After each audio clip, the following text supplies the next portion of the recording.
नमस्कार मंडळी, चित्रपट व्याख्याते या चॅनलवर तुमचं स्वागत आहे. आपण फ्रॉम या सिरीजचं एक्सप्लेनेशन बघत आहोत. आतापर्यंत फ्रॉम या सिरीजचं एपिसोड 1 आणि 2चं एक्सप्लेनेशन आपण बघितलं. या पार्टमध्ये आपण एपिसोड नंबर 3, 4 आणि 5चं एक्सप्लेनेशन बघणार आहोत. चला तर मग जास्त वेळ न दवडता व्हिडिओला सुरुवात करूया. एपिसोड 3ची सुरुवात रात्रीच्या वेळेने होते, जिथे आपण जिम आणि त्याच्या कुटुंबाला बघतो, जे अजूनही कॉलनी हाऊसच्या आत बंदिस्त होते. कॉलनी हाऊसमध्ये सगळे लोक एकत्र राहतात आणि जिथे त्यांना एकमेकांच्या कोणत्याही ॲक्टिव्हिटीजमुळे कोणताही फरक पडत नाही. ते आपल्याला हेही दिसतं की एक म्हातारी महिला एका तरुण मुलाशी इंटिमेट होत आहे, परंतु कोणालाही त्याची पर्वा नाही. त्याचवेळी टेबीला एक भयंकर स्वप्न येते, ज्यामुळे तिचे डोळे उघडतात. ती खूप घाबरलेली असते. त्यावर तिचा पती जिम तिला सांत्वन करतो. त्याचवेळी जेड, जो बेहोश होता, तो पण शुद्धीवर येतो. तो अजूनही बेडला बांधलेला होता, पण तो अचानक जोरात ओरडू लागतो. त्याला शांत करण्यासाठी डोना रागाने उठून त्याच्याकडे जाते आणि मॉन्स्टर बद्दल सांगते. दुसऱ्या दिवशी सकाळी बॉयड गावच्या मध्यभागी ठेवलेल्या एका डब्याला बघतो. ॲक्च्युली पूर्वी बॉयडने एक नियम तयार केला होता की जर एखाद्या व्यक्तीमुळे गावातील कोणालाही जीव गमवावा लागला तर त्या व्यक्तीला रात्री त्या डब्यात टेलिस्मॅन म्हणजे ताविदाशिवाय सोडले जाईल.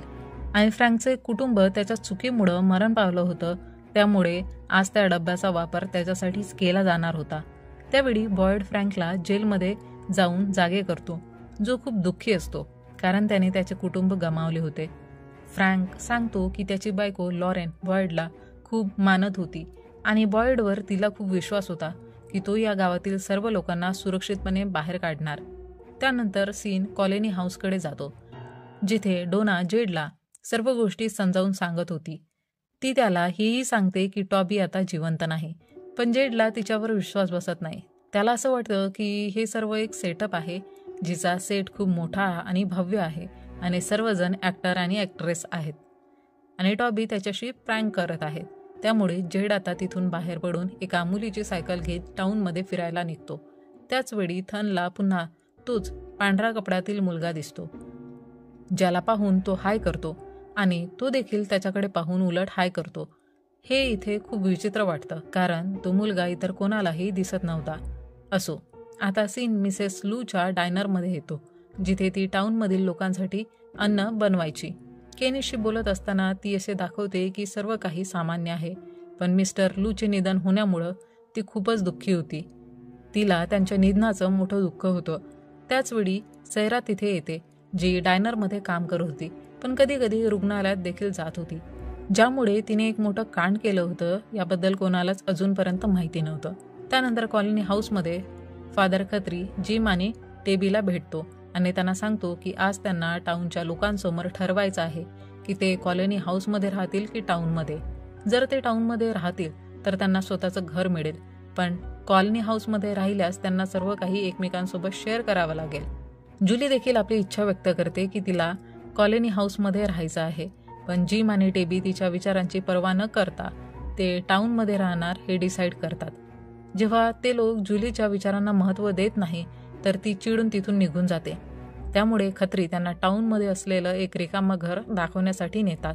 जेडला अजूनही असं वाटतं की हा सगळा एक सेटअप आहे, म्हणून तो मिसेस लूच्या डायनरमध्ये जातो आणि जिथे लाईन तोडून तो स्वयंपाकघरात जाण्याचा प्रयत्न करतो. जसं की मी तुम्हाला पहिल्या एपिसोडमध्ये सांगितलं आहे, टाऊनच्या डायनरमध्ये एक रेडिओ होता, ज्यात गाणी आपोआप वाजत असायची. हा रेडिओ 3ऱ्या सीझनमध्ये खूप महत्त्वाचा ठरणार आहे, त्यामुळं ही गोष्ट लक्षात असू द्या. मिसेस लू जेडला रागून त्याला लाईनमध्ये लागण्यास सांगते, कारण तिला माहिती आहे की ही काही मस्करी नाही. तरीही जेड अजूनही सगळं मस्करीसारखं घेत होता. टाऊनच्या इतर लोकांना आणि कॅनीला असं वाटतं की तो लवकर मरणार आहे, कारण त्याला काहीच कळत नाही आणि तो कोणावर विश्वास ठेवत नव्हता.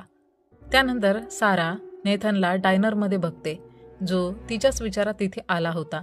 सैरा त्याला परत जाऊन प्राणी बघण्यास सांगते, कारण तिला हे नको होतं की टाऊनच्या लोकांना तिच्यावर संशय यावा.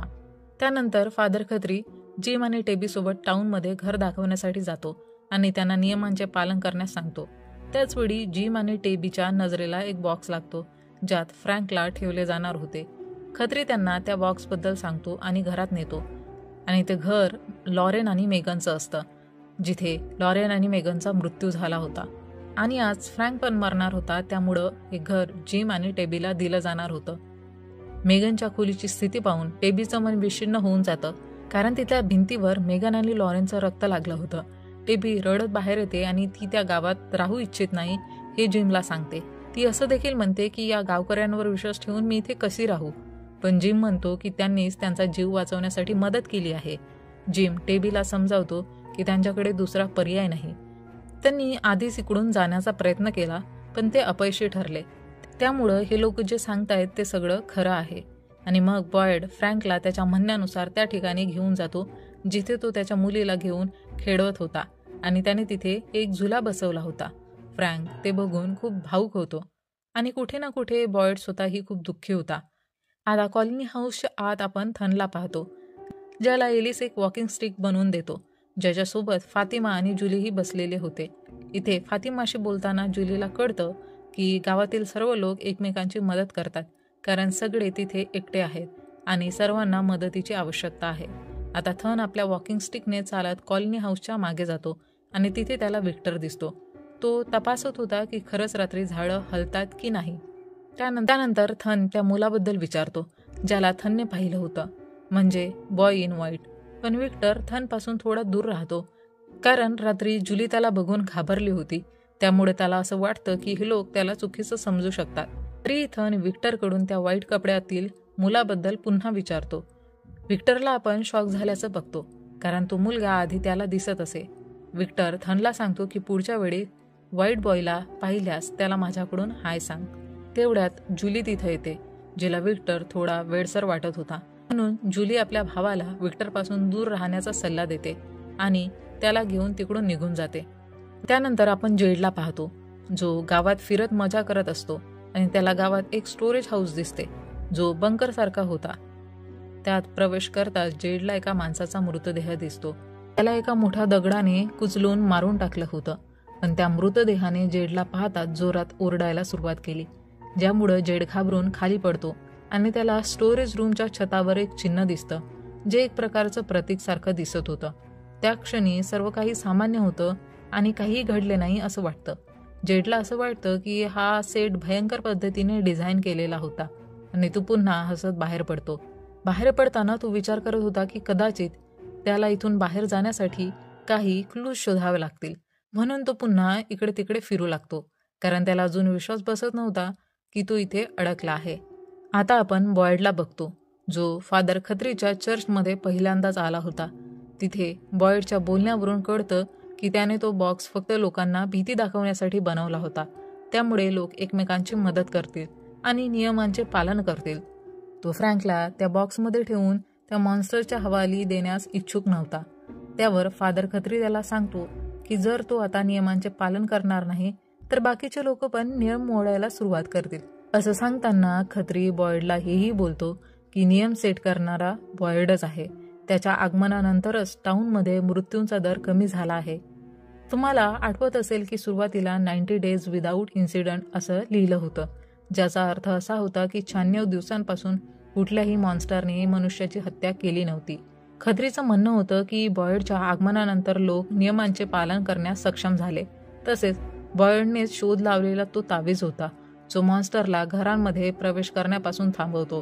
हा तावीज एक प्रकारचा सिजिल होता, जो सकारात्मक ऊर्जा प्रसारित करीत होता, ज्यामुळे मॉन्स्टर घरामध्ये किंवा अन्य कोणत्याही जागेत जसे की आरव्ही किंवा गाड्यांमध्ये प्रवेश करू शकत नव्हते. बॉयडने त्या तावीजचा उपयोग आरव्ही किंवा गाड्यांमध्ये कधीच केला नव्हता, पण जिमच्या प्रकरणानंतर हा प्रयोग पण यशस्वी झाला.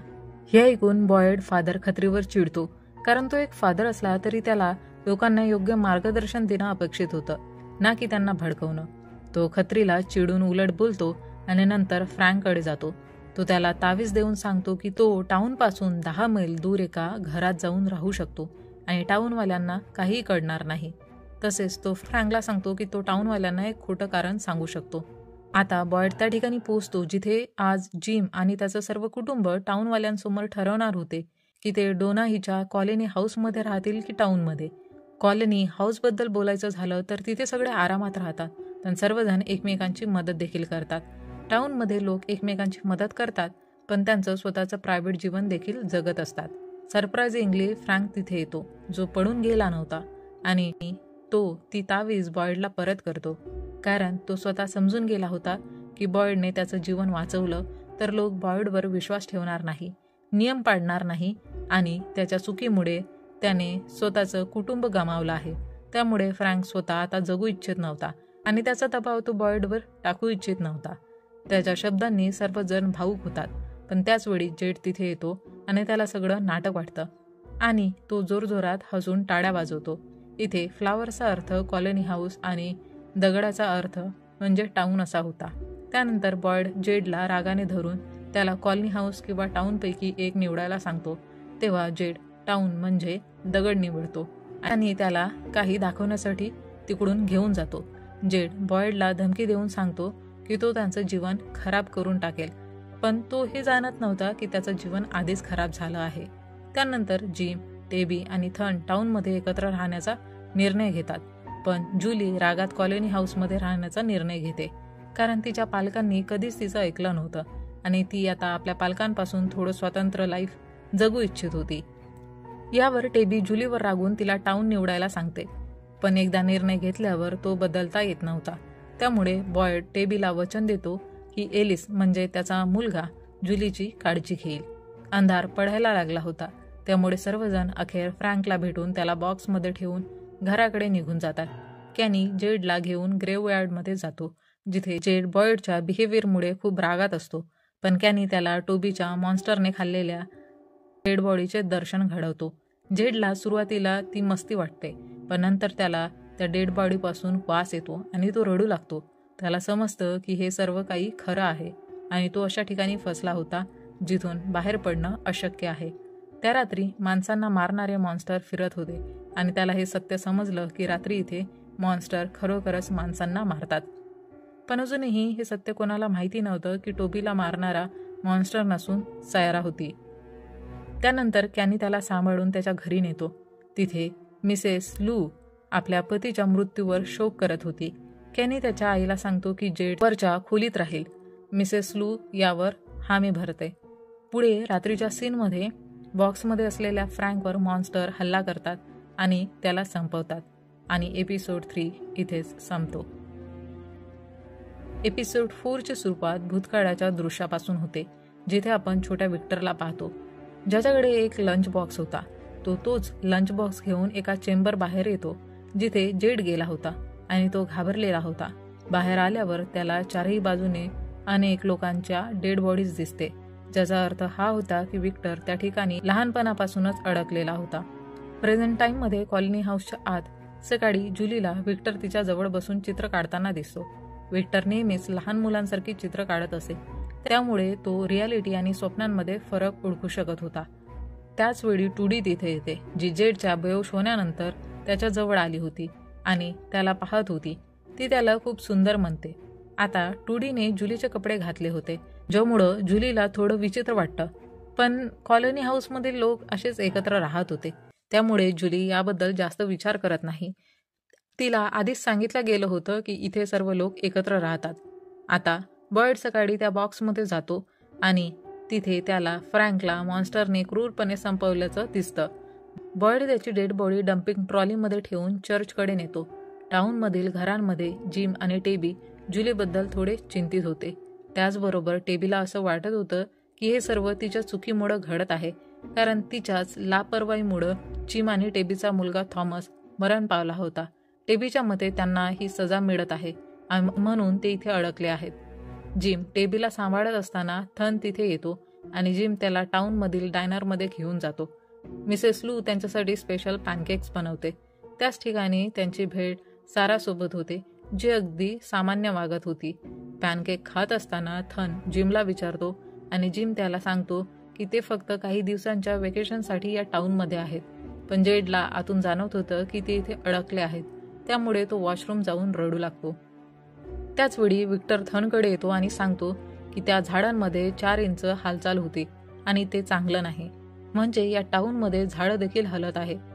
तर विक्टर थनला व्हाईट बॉयची त्याने बनवलेली चित्र टाकून विचारतो, तर थन त्यावर पुष्टी करतो की हो, हाच व्हाईट बॉय आहे आणि तो अगदी तसाच दिसतो.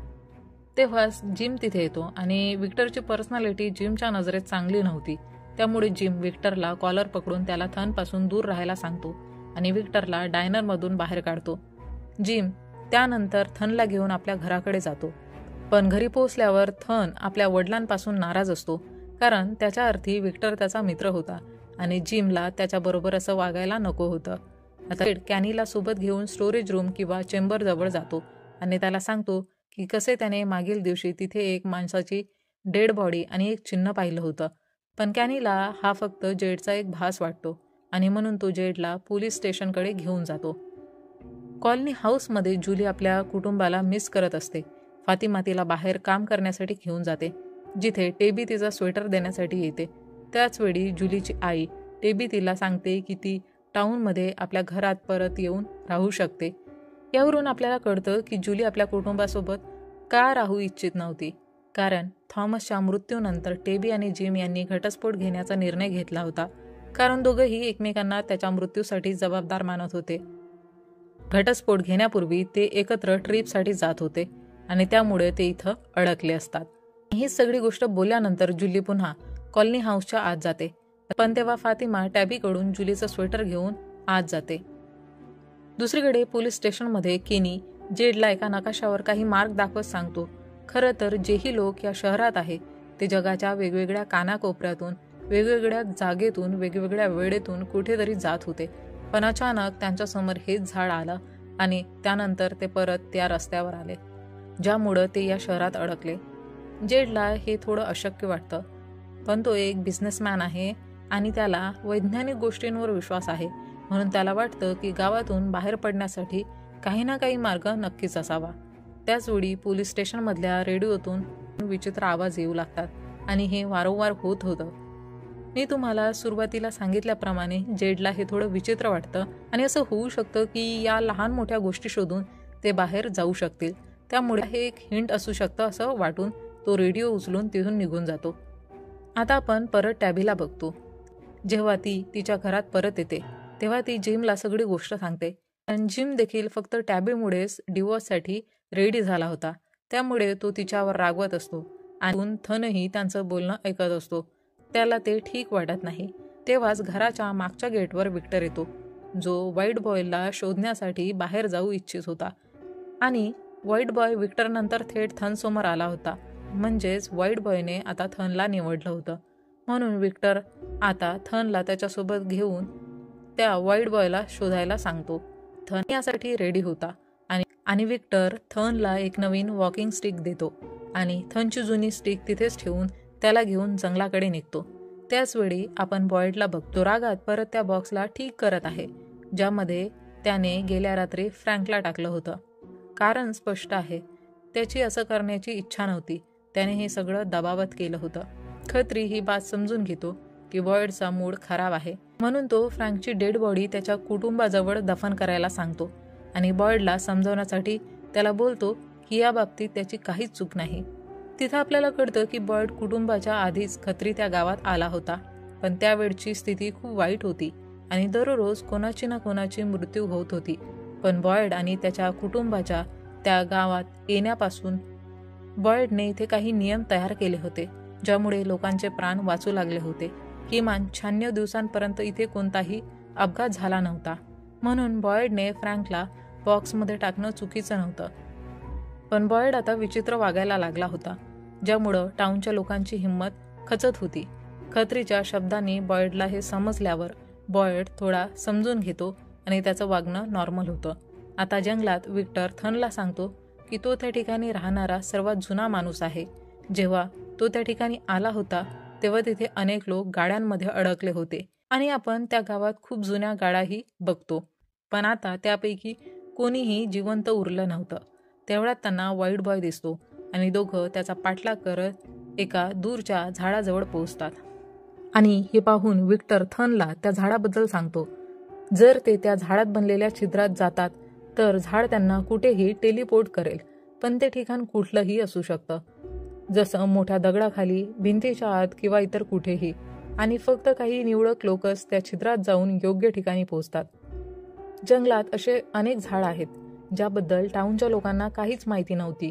इतक्यात विक्टरला कुत्र्यांच्या भुंकण्याचा आवाज ऐकू येतो आणि त्याला आठवतं की लहानपणी त्याने टाऊनमध्ये खूप कुत्र्यांना पाहिलं होतं.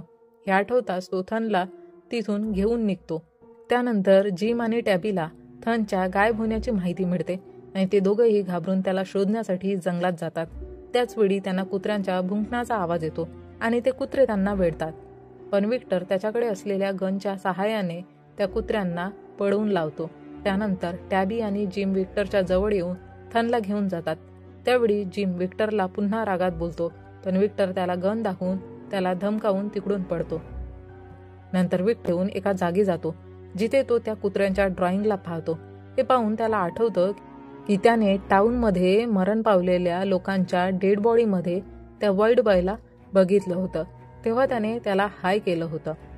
आणि त्याच वेळी एलिसच्या खोलीत फातिमा जुलीसाठी एक बेड लावते जेणेकरून तिला एकटं वाटू नये. त्याचवेळी ती जुलीला टॅबीने दिलेला स्वेटर देते, जे पाहून जुलीला आनंद होतो. सीन आता संध्याकाळचा असतो आणि बॉयड जिमच्या कुटुंबासोबत डिनर करत असतो, जिथे जिम आणि टॅबी दोघंही त्याला धन्यवाद देतात कारण बॉयडने त्यांचा जीव वाचवला होता. त्याचवेळी डिनर टेबलवर ठेवलेल्या रेडिओवर गाणं वाजायला सुरुवात होते. सारा तिथेच असते, जिथनला आणखी एका डिशसाठी आत घेऊन जाते.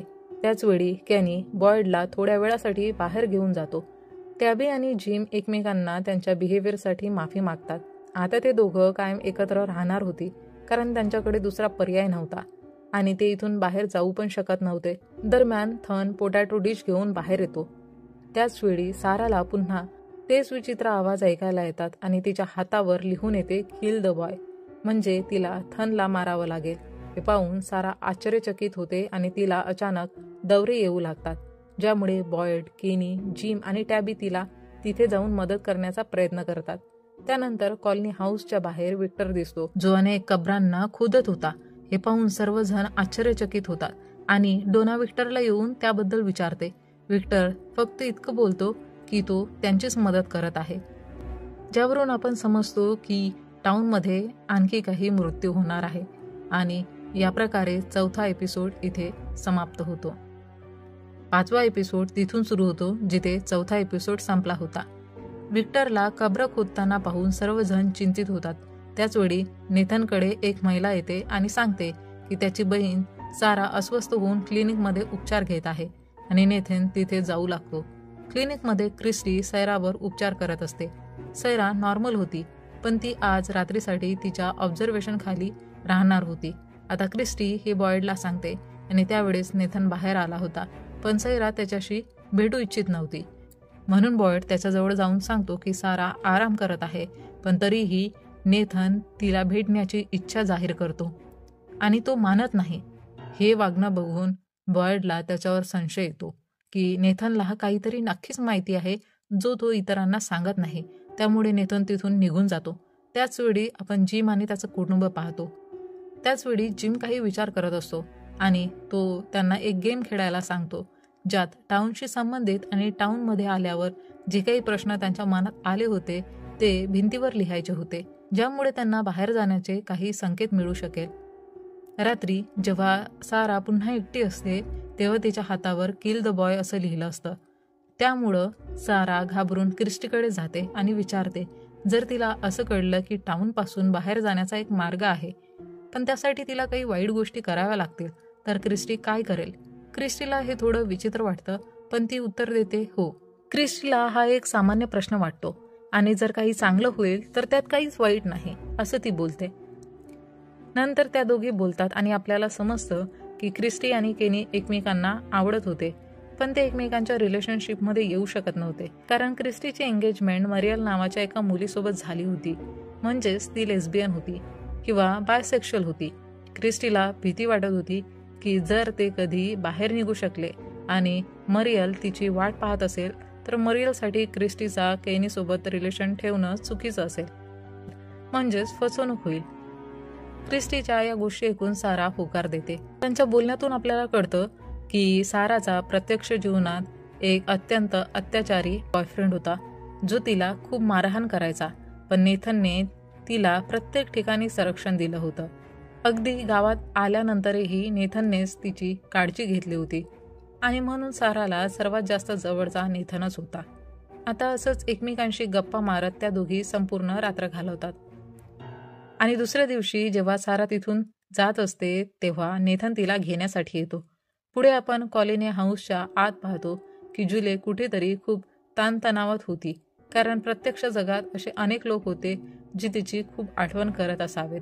तरीही जसेच हे फातिमाला कळतं तसंच ती जुलीच्या ताणाबद्दल एलिसला सांगते आणि दोघं तिचा मूड सुधारण्यासाठी तिला गावच्या जवळ असलेल्या एका तलावावर घेऊन जातात, जे खूप एक सुंदर ठिकाण असतं आणि जे एलिसने शोधलं होतं, जिथे गावातील लोक आनंद साजरा करण्यासाठी येत होती.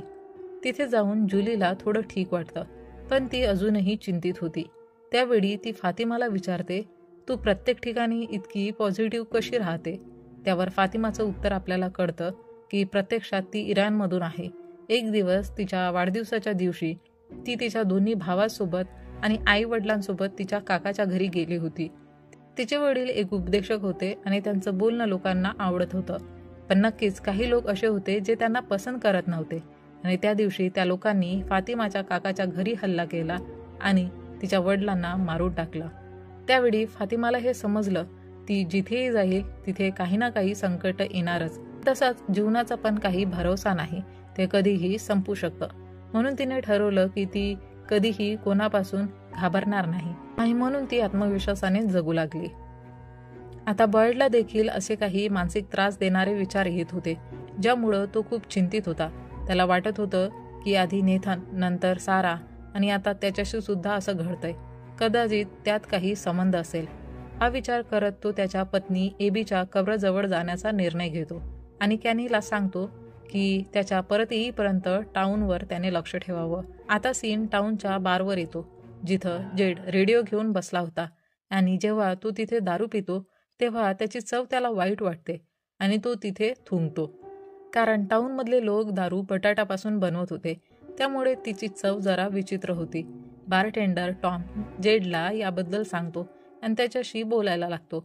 कदाचित टॉमला समजलं होतं की जेड काय विचार करत होता. तो आपल्या माइंडच्या मदतीने टाऊन बाहेर जाण्याचा मार्ग शोधेल, कारण त्याच्या मते तो कधीच हार मानणार नव्हता. पण टाऊनमधील लोकांनी त्या ठिकाणचं त्यांचं अस्तित्व स्वीकारलं होतं आणि म्हणूनच टॉम त्याला समजावतो की टाऊनमध्ये आल्यावर सुरुवातीला प्रत्येकाचं असंच होतं, पण हे टाऊन खूप वेगळं आहे आणि विचित्र आहे. त्यांना तेही माहिती नाही की हे सगळं खरं आहे की नाही. टॉम स्वतः एक वेळेस रिअल लाईफमध्ये एक युनिव्हर्सिटीमधील फिलॉसॉफीचा प्रोफेसर होता आणि त्याच्याकडे खूप ज्ञान होतं, पण तरीही आता तो हे स्वीकारून टाऊनमध्येच राहतो आणि सगळं जाणून तो इथेच राहत होता. जेड आता काही विचार करत असतो. तोच आपण साराला पाहतो, जी कदाचित क्रिस्टीच्या उत्तरामुळे समाधानी झाली होती. तिने क्लिनिकमधून एक सर्जिकल चाकूही उचलला होता आणि तो लपून थनच्या घरी जात होती.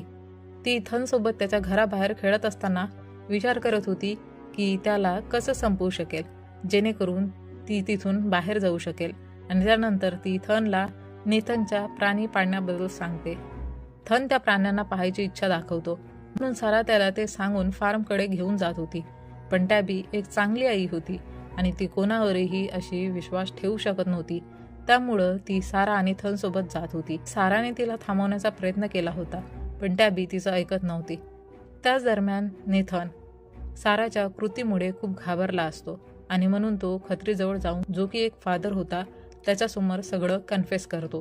हे सगळं ऐकून खत्री घाबरलेला असतो, कारण सारा खूप धोकादायक होती आणि तो हे समजून नेथनसोबत फार्मकडे धाव घेतो.